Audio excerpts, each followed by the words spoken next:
Today, we will explore the critical national and international policies shaping our global response to climate change.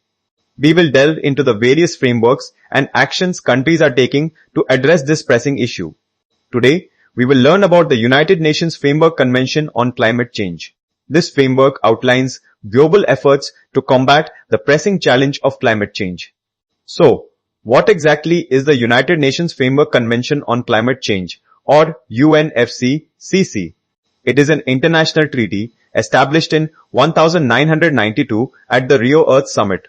The treaty addresses global climate change by aiming to reduce greenhouse gas emissions significantly. It also promotes overall sustainability and fosters global cooperation among nations. Let's look at the key objectives that guide the UNFCCC's work. One main objective is stabilizing greenhouse gas concentrations to prevent dangerous climate change. Another is ensuring global cooperation among all countries in addressing climate change challenges effectively.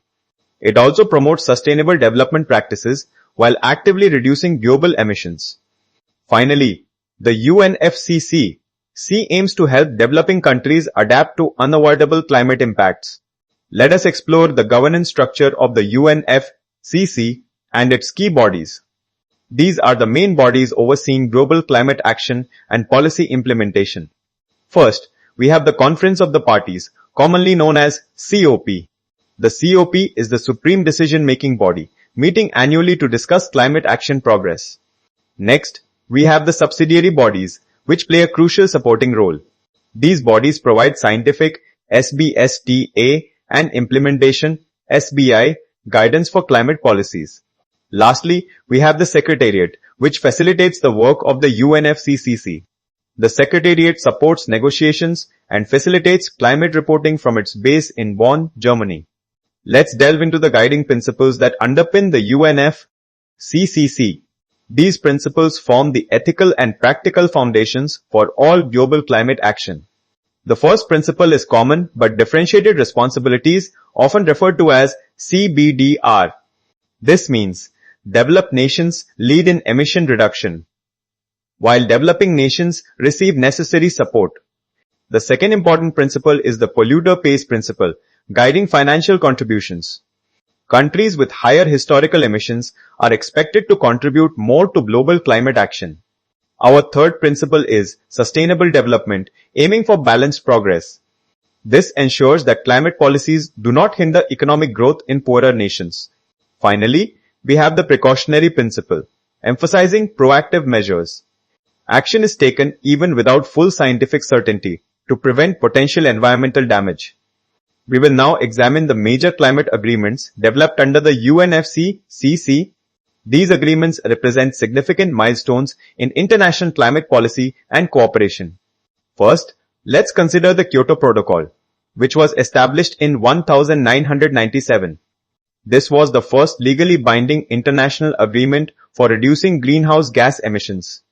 Developed countries were required to cut their emissions by 5.2%, below 1990 levels. The protocol also notably introduced innovative carbon trading mechanisms to facilitate emission reductions.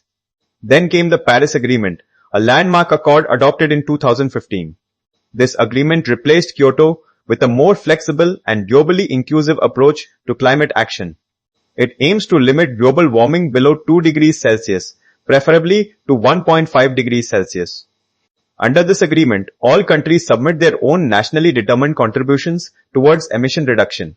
Despite its importance, the UNFCCC faces several challenges in achieving its ambitious climate goals.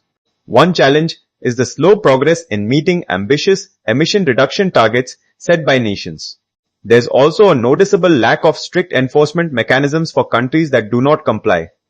Furthermore, many developing nations face insufficient climate finance, hindering their adaptation and mitigation efforts. Finally, political disagreements between developed and developing nations often slow down progress in negotiations. Let us explore India's comprehensive National Action Plan on Climate Change. This plan outlines 8 core missions for achieving sustainable development across the nation. The first is the National Solar Mission, focusing on renewable energy expansion. Its main goal is to significantly increase the country's solar power capacity. Additionally, It aims to promote the widespread adoption of solar technology throughout India. Next, we have the National Mission for Enhanced Energy Efficiency, targeting industrial improvements. This mission seeks to improve industrial energy efficiency across various sectors. It also works to reduce overall emissions across all economic sectors. The National Water Mission focuses on critical water resource management. Its objective is to conserve water resources effectively for future generations. The mission also ensures sustainable water management practices nationwide.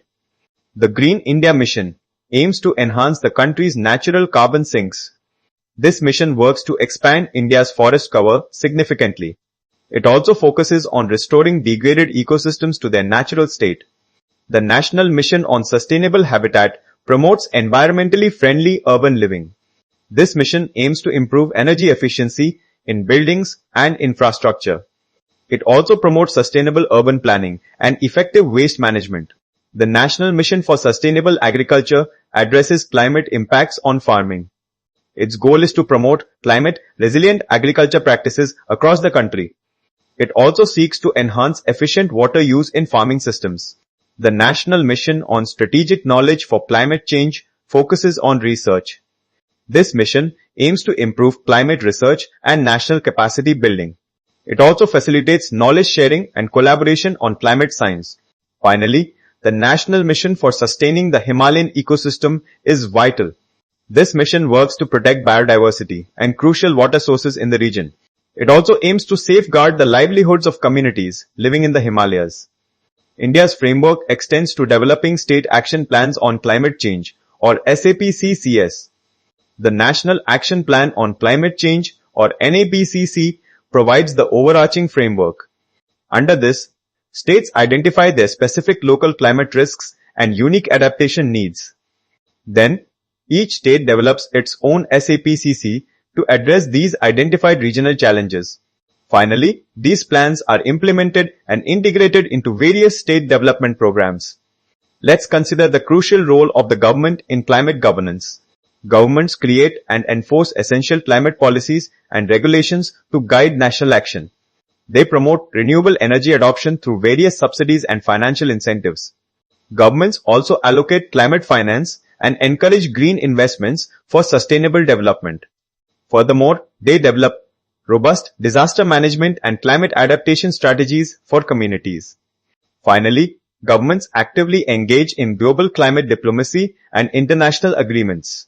Let us now explore the diverse roles various entities play in global climate governance.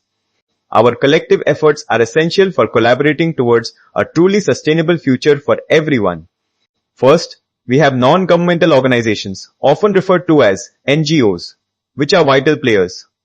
These organizations advocate for climate action and actively raise public awareness about environmental issues. They also conduct important climate research, offering valuable policy recommendations to governments and industries. Furthermore, NGOs implement practical conservation and reforestation programs, directly contributing to ecosystem health. They also provide crucial disaster relief and adaptation assistance to communities affected by climate impacts. Next, we consider the significant role of the private sector, encompassing businesses and corporations. Businesses are increasingly implementing corporate sustainability practices to reduce their environmental footprint and impact. Many commit to ambitious net zero targets and strive for carbon neutrality across their operations and supply chains. They invest heavily in green technologies and climate finance, driving innovation towards a sustainable economy. Finally, the private sector develops sustainable supply chains and promotes ethical sourcing of materials and resources. Let's summarize the key concepts we've covered, providing you with important takeaways to remember. These are the essential points to keep in mind from our discussion on climate policies. The United Nations Framework Convention on Climate Change is the backbone of global climate governance, enabling crucial agreements. The Kyoto Protocol established binding emission targets, while the Paris Agreement expanded global climate action to all nations. India's National Action Plan on Climate Change and State Action Plans provide vital national and state-level policy frameworks. Governments, non-governmental organizations, and the private sector are all crucial for effective climate governance. Future climate action demands stronger commitments, increased financial support, and a collective global effort.